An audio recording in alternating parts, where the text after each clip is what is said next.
Welcome to this online training on communication and capitalization for an E&I cross-border cooperation project.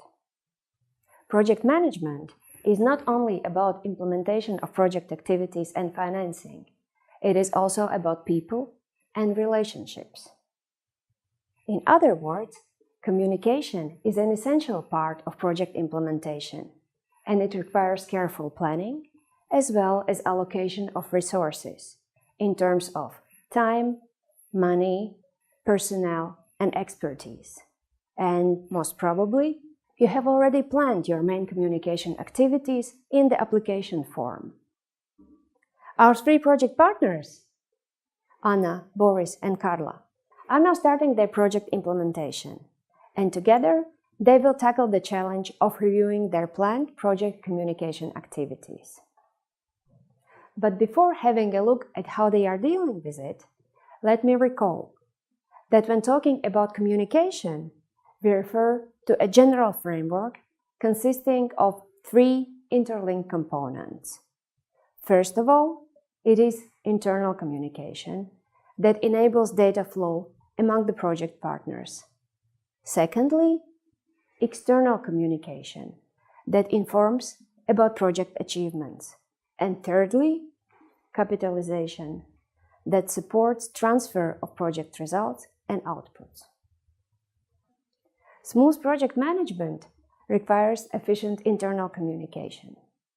You should ensure that all partners have the same degree of reliable, timely, and accessible information, as this will increase their co-ownership of the project. Well, it's true we need first to regularly communicate between us in order to be properly informed on project advancement before communicating to the others. We'll need to draft written procedures to deal with communication flows. Who informs whom, how, on what, and when. We could use so many options for internal communication. I'm thinking about Skype, joint calendars, online collaboration platforms for file sharing. There are many tools that you can use, and we have already mentioned some of them in our videos on partnership and on project management and monitoring. But regardless of the tools that you use, don't forget to keep track of your internal exchanges. And in case you have meetings or calls, put in a written form, for example, in an email, main decisions, to ensure shared understanding. So, are you now ready to tell your project story to the world? Okay, don't be scared. You have already defined the main elements of the communication plan at the application stage. But now, our partners will have to develop a detailed communication plan. Let's see how they deal with it. In order to go into the practical details of our communication plan, we could use the same log frame approach followed for the overall project. I mean, we should develop a matrix where for the main objectives we'll identify key communication messages, activities, outputs, people and organizations that are our target groups. Good idea indeed, but we will need also monitoring indicators in order to know whether our communication plan is successful. I'm thinking, for instance, about how many participants will attend our events, or how many visitors will be on our website. We've already included some indicators for the communication activities in our project log frame. Well, mind also about the qualitative indicators that will help you to see if your messages have reached the relevant target groups. True, but then we'll need to foresee some additional measurement tools such as interviews, online surveys. We may need additional efforts. Let's also have a look at the activities we planned for our first year. Wow, quite a dense workload indeed. Launching our project website a couple of months after the project start, organizing 3 public events, publishing at least 3 press releases. Wait! Are you sure that this plan is still valid? Most probably, you need to review it in accordance with the overall updated work plan of the project. It is crucial that in this process, the project manager and the communication manager work closely together. They both need to join their efforts in planning the project implementation as well as communication about it. Once again, we were smart, and in our planned budget as lead partner, we have foreseen hiring a communication manager who should officially join our team in the coming days. She has already been provided with all the project documents. Happy to hear about her, but do you think she will be able to manage all the workload alone? Good point. Indeed, the communication manager will need to ensure effective communication on the project achievements. She will also coordinate all project communication activities and ensure that they are in line with program requirements concerning visibility. And in order to do so, she will need support from all partner organizations. True. Within the Regional Council, we have a communication department, and I will see who in it could be appointed as communications expert. When you have your communication team, and you have reviewed and updated the communication activities, it is time to see in a more detailed way how you can use the tools that you have mentioned in the work plan, such as project website, events, networking, social media, traditional media, videos, publications, newsletters, and so on. In our communication plan, we have identified a wide and diversified range of people and organizations as our target groups. But now we have to see how to reach them.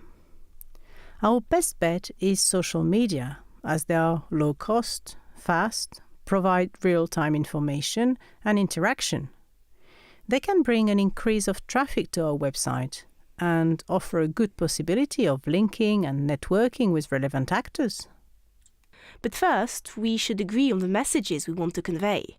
And in my opinion, first of all, we need to define 2 to 3 key messages, which are short, simple, and give a clear idea of what the project is about.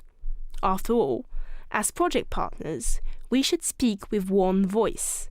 For instance, we could say, a new cross-border partnership of Alavir and Rivala regional authorities and environmental associations is working with farmers and waterside property owners to reduce water pollution. Very good. Irrespective of the tools that you use, don't forget that when you are trying to get media attention, storytelling techniques are essential. Of course, in order to have a compelling story, you need facts and figures first. However, remember to stress the human aspect when you are talking about your project achievements. And last but not least, be aware of the requirements by the European Commission and consult the implementation documents produced by your program, as additional requirements may apply to project visibility and communication. Now, a project not only has to deliver and communicate its outputs and results, it also has to capitalize them. What does it mean? Well, let me give you a concrete example. When implementing their project, our partners will develop templates and procedures for regular cross-border exchange of data and measurements on river water pollution. It is important to make this knowledge accessible to other groups outside the project and to encourage them to use and transfer the results of the project. All the efforts deployed to transfer the project achievements will become part of the capitalization strategy. Interesting indeed. I know that a national project managed by the Ministry of Environment is working on a similar topic, and it could be interesting to exchange with them on measurement methodologies. Well, we could invite them to our next project conference, as we have planned some budget for this kind of external intervention. Fine, and don't forget, we have also foreseen joining a couple of regional networks of municipalities and NGOs working on river water pollution in order to create some synergies and promote our experience of restoring vegetation on the riverbanks and in decreasing the use of fertilizer. Well done. I see that you have caught the idea of what capitalization is all about. But maybe you can take a step further. Have you thought about persuading the external target groups and other institutions to reuse your project achievements in other frameworks? A challenging task, as we know how difficult it can be attracting and keeping the interest of other organizations. But if we include them from the beginning of the project, we could get them. Well, we could invite some of them to our technical committees or publish information briefings, or better still, draft recommendations on how to implement at a wider scale the tools and technologies tested by our project. Wait, that's a lot of stuff. Maybe we could draft a plan of capitalisation activities, including all the activities, related target groups, and possible tools. Keep going. And don't miss the opportunity to participate in the activities that may be organized by your program or the national or regional authorities to facilitate capitalization among the projects. Whoa! Just seen that our first tweet already received 30 likes in less than 2 days. It seems that the message on the need to fight against river pollution has a lot of followers. For all the steps that we have outlined, you will find supporting material on our platform. We hope that you have enjoyed this cross-border cooperation online training.